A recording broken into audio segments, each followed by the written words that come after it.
வேலூரில் பாதாள சாக்கடை பணிக்காக தோண்டப்பட்ட பள்ளத்தில் இளைஞர் ஒருவர் இருசக்கர வாகனத்துடன் விழுந்த விவகாரத்தில் சம்பவ இடத்தில் மாவட்ட ஆட்சியர் நேரில் சென்று ஆய்வு மேற்கொண்டார்.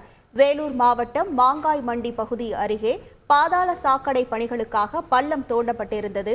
ஏற்கனவே இப்பணிகள் அனைத்தும் விரைவாக முடிக்கப்படவில்லை என அப்பகுதி மக்களிடையே குற்றச்சாட்டுகள் முன்வைக்கப்பட்டு வந்தது.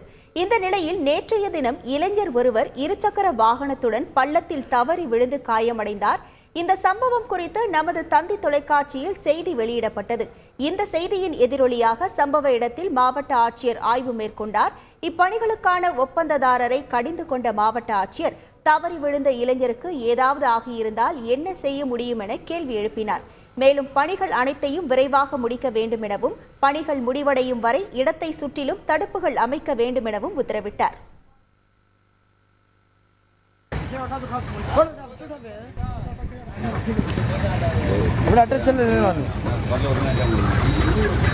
நல்ல காலம் கல் அவ்வளோ பெரிய கல் அவர் வீழ்ந்ததில்லை. நோன்றானுங்க மூடுறானுங்க அந்த இடத்த